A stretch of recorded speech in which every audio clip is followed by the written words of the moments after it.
Hello and welcome to हिम्मत physiotherapy. मैं doctor Anandesh Kumar.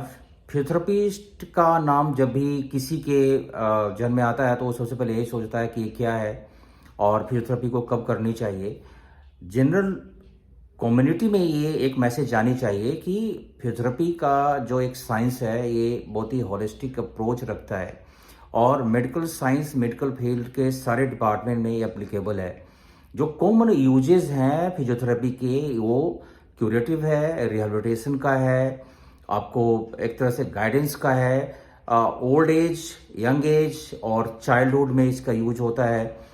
कोई बच्चा है जो सीपी चाइल्ड है उसमें आपका फिजियोथेरेपी बहुत ही मैंडेटरी है, रिहैबिलिटेशन बहुत ही मैंडेटरी है और फिजियोथेरेपी और ऑक्यूपेशनल थेरेपी के साथ से आप बच्चों को ग्रो कर सकते हैं, उसके माइलस्टोन को इम्प्रूव कर सकते हैं। इसी तरह से जो बच्चे ऑक्यूपेशनल थेरेपी से रिलेटेड होते हैं उनमें भी रिक्रिएशनल वर्क को करने के लिए और मूवमेंट को फैसिलिटेट करने के लिए बच्चों को, उनके पेरेंट्स को, उनके अटेंडेंट को या उनके टीचर को सिखाया जाता है कि आप किस तरह से इस तरह के बच्चे को जो स्पेशल चाइल्ड हैं उनको आप ग्रो करवाएंगे। यंग एज में ऑक्यूपेशन रिलेटेड काम होती है जहाँ पर कि बहुत सारी तकलीफें आपको आती है, स्पेशली पेन मैनेजमेंट में फिजियोथेरेपिस्ट का बहुत ही बड़ा रोल है और इसके लिए आपको किसी के पास भी जाने की जरूरत नहीं है। आपको अगर फिजियोथेरेपिस्ट से अपना ट्रीटमेंट करवाना है तो आपको किसी न्यूरोलॉजिस्ट के पास, किसी मेडिकल प्रैक्टिशनर के पास, किसी ऑर्थोपेडिशियन के पास में जाने की जरूरत नहीं है। आप डायरेक्टली अपने नियरेस्ट फिजियोथेरेपिस्ट के पास में आएँ और उनसे अपनी तकलीफ के बारे में बात करें। He will diagnose you. X-ray करवाना होगा करवाएंगे, एमआरआई स्कैन करवाना होगा करवाएंगे। They are entitled to do all these things. और एक डायग्नोसिस के बाद आप अपना ट्रीटमेंट लेना स्टार्ट करें। आप अपनी एक मोटिव बताएं कि मुझे क्या चाहिए। अगर आपको पेन है तो पेन कम कर दिया जाएगा। पेन के साथ में अगर पेन कम करना है, साथ साथ में आपको अपनी मूवमेंट और पावर बढ़ानी है, वो भी हो जाएगा आपका। कभी कभार कुछ ऐसी चीज़ें होती हैं जो एक्सीडेंटल होता है, जिसको रोड साइड इंजरी बोलते हैं। किसी का फ्रैक्चर हो गया, स्पाइन इंजरी हो गई, जॉइंट्स कहीं ना कहीं फ्रैक्चर हो गए, तो ऐसे केसेस में क्या करते हैं कि सबसे पहले इसमें मेडिकल प्रैक्टिशनर के पास में आपको जाना पड़ेगा, orthopaedic surgeon, neurologist, neuro surgeon के पास में। वहाँ पर जाकर के अपना जो मेन ट्रीटमेंट है कि आपका फ्रैक्चर है या डिसलोकेशन है या फिर जॉइंट रिलेटेड प्रॉब्लम है, उसको आप डायग्नोज करवाएं और उसका ट्रीटमेंट लें। इसके बाद बात आती है फिजियोथेरेपिस्ट का जॉब, जो बहुत इंपॉर्टेंट रोल प्ले करता है। अगर किसी भी डॉक्टर्स ने, मेडिकल प्रैक्टिशनर ने आपके जॉइंट को ठीक कर दिया, आपके फ्रैक्चर को उसने ठीक कर दिया, लेकिन चांसेस ये होते हैं कि उसमें स्टिफनेस आ जाती है, आपका प्रॉपर वो काम नहीं करता। इसे डिसेबिलिटी के कैटेगरी में भी कभी कभार कुछ लोग डाल देते हैं। तो डिसेबिलिटी से बचने के लिए बहुत ज़रूरी है कि आप फिजिकल थेरेपी, फिजियोथेरेपी या ऑक्यूपेशनल थेरेपी का यूज करें और अपने नियरेस्ट फिजियोथेरेपिस्ट से मिलें।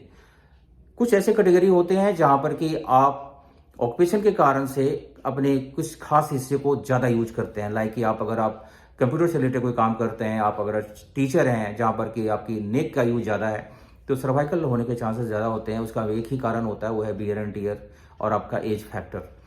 लोअर बैक की प्रॉब्लम तब होती है जब आपकी सिटिंग जॉब बहुत ज़्यादा होती है और इसमें भी सबसे इंपॉर्टेंट ये है कि आप इस चीज़ को डायग्नोज करवाएं। आपका अगर जॉब इस तरह का है, आप इसमें काम करना चाहते हैं और इसी में फिट रहना चाहते हैं, तो इसको आप गेट इट डायग्नोज प्रॉपरली कि आपका एमआरआई स्कैन, सीटी स्कैन, आपके जो ब्लड टेस्ट हैं उसमें से सबसे इंपॉर्टेंट जो टेस्ट होता है हमारे लिए एज ए फिजियोथेरेपिस्ट वो है कि आपका विटामिन D3 कितना लेवल कितना है, सीरम कैल्शियम आपका लेवल कितना है, क्या आपका कोई ऐसा पार्ट, बोन्स का पार्ट या फिर जॉइंट का पार्ट या मसल का पार्ट ऐसा तो नहीं है जो जरूरत से ज़्यादा वीक है, जो किसी कारण से बार बार इंजरी में जा रहा है। फिजियोथेरेपिस्ट इसको ठीक कर देगा। फिजियोथेरेपिस्ट के पास में सारे स्किल होते हैं इसको ठीक करने के लिए। साथ साथ में इन चीज़ों को भी ध्यान रखें कि जब आप थेरेपी लेते हैं तो उसका एक खास टाइम पीरियड ही डिसाइड करें कि हाँ, मुझे इतने 5 डेज में और 10 डेज में अपने आप को इतना इम्प्रूव करना है। आपका एक बार गोल सेट हो जाए तो आप वहाँ तक पहुँचने में आपको ईजी हो जाएगी। ऐसा तो नहीं है कि हर किसी के पास में वो जादू की छड़ी है, मिरेकल करने का कुछ नहीं होता। जितना मेहनत करेंगे, जितना आपकी बॉडी एक्सेप्ट करती है ट्रीटमेंट, उतना रिजल्ट आपके पास में आता है। कभी कभार रिजल्ट लेट भी आती है, तो उसमें आपको कुछ दिक्कत नहीं, ज़्यादा फ्रस्ट्रेशन नहीं होनी चाहिए, क्योंकि आपकी डायग्नोसिस आपको याद रहनी चाहिए कि मुझे तकलीफ कितनी है और कितने समय से थी, तो इसको ठीक करने में मुझे इतना टाइम देना चाहिए, इसका ख्याल रखें। बहुत सारे लोग बोलते हैं कि फिजियोथेरेपी बहुत ही कॉस्टली ट्रीटमेंट है। बिल्कुल गलत। आज के समय में फिजियोथेरेपी बहुत ही कॉस्ट इफेक्टिव मैं बोलूँगा इसे, और इजीली अवेलेबल ट्रीटमेंट है। एक समय था जब इसके चार्जेस काफ़ी ज़्यादा हुआ करते थे कंपेयर टू आपके इनकम से हिसाब से। अभी के समय में जो चार्जेज हैं वो 300 से लेकर के 1000 के बीच में हैं ऑल इंडिया में। कुछ ऐसे शहर्स हैं, मेट्रो सिटी हैं, जहाँ पर ये 3000 के आसपास में जाते हैं, लेकिन वहाँ पर आप जो सेशन लेते हैं उनमें क्वालिटी बहुत ज़्यादा होती है। वो एक ही सेशन में आपका वो सारे ट्रीटमेंट देने की कोशिश करते हैं जो अगले 5 से 6 दिन के लिए आपके लिए अप्लीकेबल होता है और वो आपको यूज करना होता है। क्योंकि जो इतने चार्ज करते हैं 3000 4000, वो डेली ट्रीटमेंट नहीं देते, तो उनका एक प्रोटोकॉल होता है ट्रीटमेंट देने का। लेकिन मैं बिलीव करता हूँ पर्सनली कि फिजियोथेरेपी का ट्रीटमेंट जो है ये इंटरमीडिएट नहीं होना चाहिए, गैप के साथ में नहीं होना चाहिए, और पेशेंट के भरोसे तो कुछ नहीं छोड़ना चाहिए।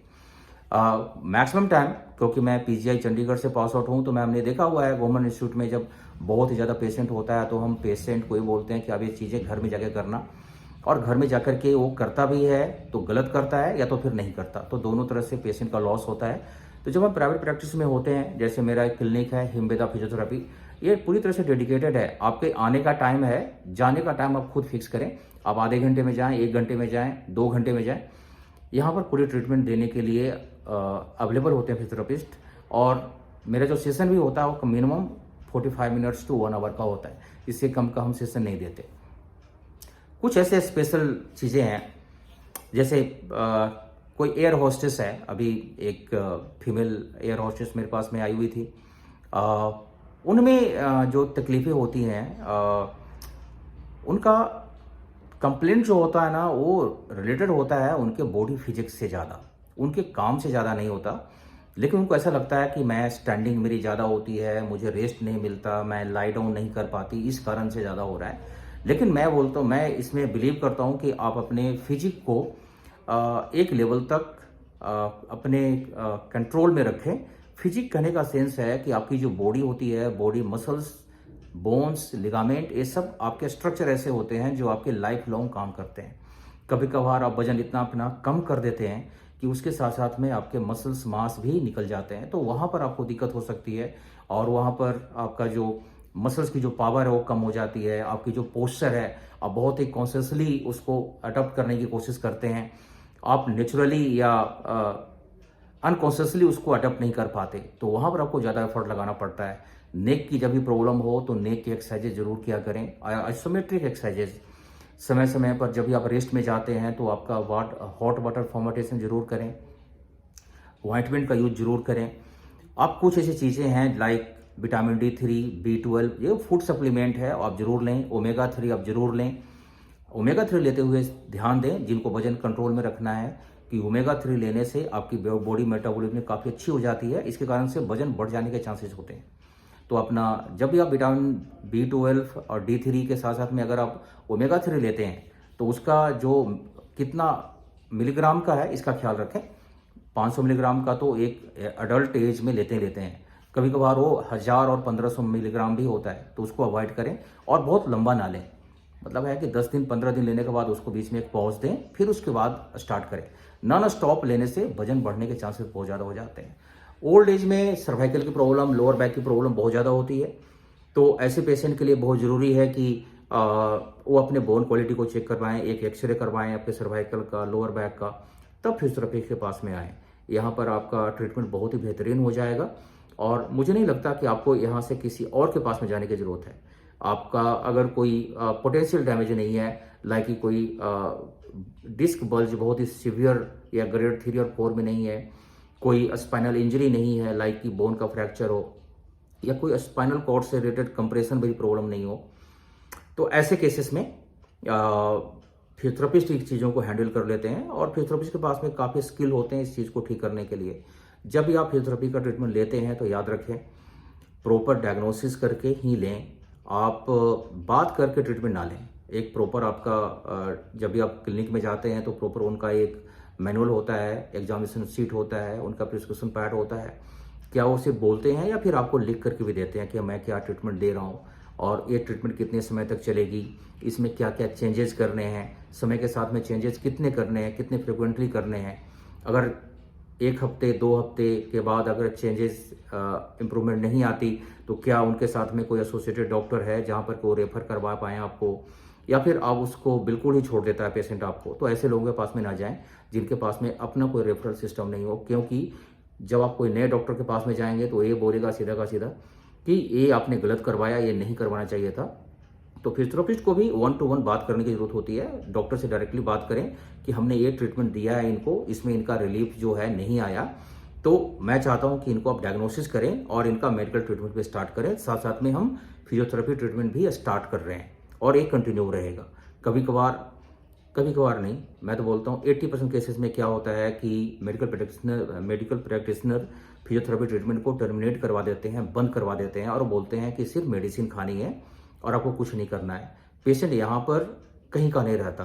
पहले उसने फिजियोथेरेपी ली है तो मेडिसिन पर चला जाता है, या पहले मेडिसिन ली है तो फिजियोथेरेपी पर चला जाता है। ये गलत है। क्या हम दोनों ट्रीटमेंट को एक साथ में ले सकते? कॉमनली मैंने देखा हुआ है कि अगर आपको बहुत अच्छे से ठीक होना है और जल्दी ठीक होना है तो आपको आपका मेडिकल ट्रीटमेंट भी चलना चाहिए साथ में, और साथ साथ में आपका फिजियोथेरेपी ट्रीटमेंट भी चलना चाहिए। इसमें आपका जो रिजल्ट है वो बहुत ही अच्छा और तेज़ी से आता है। सो इसको ज़रूर फॉलो करें। कभी भी ऐसा ना करें कि किसी के बोलने से इसको छोड़ दिया, किसी के बोलने से ये स्टार्ट कर दिया। मेडिकल साइंस में हर चीज़ की एक डायग्नोसिस होती है और डायग्नोसिस बेस्ड ट्रीटमेंट ही लेनी चाहिए। ये बहुत ज़रूरी है। सो जो भी चीज़ें मैंने अभी डिस्कस की है ये फिजियोथेरेपी के लिए बहुत ही ज़रूरी है, और पेशेंट को भी ये नॉलेज होनी चाहिए कि जब हम फिजियोथेरेपिस्ट के पास में जाते हैं तो उससे क्या क्या बात करें, क्या क्या पूछें। बहुत कभी कभार लोग लंबे पुरानी बातें करते हैं, वो हमारी हिस्ट्री का एक पार्ट है, डायग्नोसिस का एक पार्ट है, लेकिन वो बहुत ही कुछ केसेस में होते हैं, कुछ डिजीज़ में होते हैं। कॉमनली ये अप्लीकेबल नहीं होता कि आप बहुत ही पुरानी, कोई 20 साल पुरानी प्रॉब्लम या फिर आपके फैमिली की प्रॉब्लम आप को लिंक करें। इसको लिंक करने की ज़रूरत नहीं है। इसमें कहीं ना कहीं पेशेंट को डराने वाली बात होती है, पेशेंट फ्रस्ट्रेशन में चला जाता है, पेशेंट को ज़्यादा तकलीफ होती है कि हमेशा ही सोचता होता है ये ठीक होगा नहीं ठीक होगा। तो जब भी फिजियोथेरेपिस्ट के पास में आएँ तो ये सोच कर आएँ कि मुझे यहाँ पर ठीक होना है, क्योंकि उसका सबसे बड़ा रीज़न ये है कि जब आप फिजियोथेरेपिस्ट में आते हैं ना तो ऑलमोस्ट डायग्नोस्ड होते हैं आप कि आपकी तकलीफ़ क्या है। या तो आपको पता होता है या फिर मैं बता देता हूँ आपको कि आपकी तकलीफ़ क्या है। अनडायग्नोस्ड प्रॉब्लम के लिए कोई भी फिजियोथेरेपिस्ट के पास में नहीं आता। अब किसी को पेन है और वो पेन बहुत समय से है, लेकिन डायग्नोसिस तो है ना कि ये पेन है, लेकिन किस कारण से है? हो सकते हैं कि 3-4 कारण हो सकते हैं, उसमें से 1-2 कारण हम डायग्नोज कर दें, 1-2 कारण ना डायग्नोज करें। तो ऐसे केसेस तो कॉमनली फिजियोथेरेपिस्ट के पास में नहीं आते। किसी को बैक की प्रॉब्लम है, उसको पता है कि मेरी डिस्क की प्रॉब्लम है, मेरी बोन की प्रॉब्लम है, मेरी मसल्स की प्रॉब्लम है, तो बैक एक है। तो इस तरह से पेशेंट जब हमारे पास में आते हैं तो ऑलमोस्ट ऑलरेडी डायग्नोस्ड होते हैं वो, और अगर नहीं डायग्नोस्ड भी हैं तो हम डायग्नोसिस कर देते हैं। इसलिए मैं बोल रहा हूँ कि फिजियोथेरेपिस्ट के पास में आने से आप कभी भी परहेज ना करें, अपने आप को ना रोकें। अगर आपके पास में कोई फिजियोथेरेपिस्ट है और आपको किसी भी तरह की तकलीफ है तो आप उनसे जाकर के मिलें। क्या होगा, एक कंसल्टेंसी देनी पड़ेगी आपको 300 रुपये से 500 रुपये या 1000 रुपये की, लेकिन आपकी बहुत सारी प्रॉब्लम सॉल्व हो जाएगी वहाँ पर। होपफुली ये वीडियो अच्छा लगा हो तो लाइक करें, सब्सक्राइब करें। Thank you very much.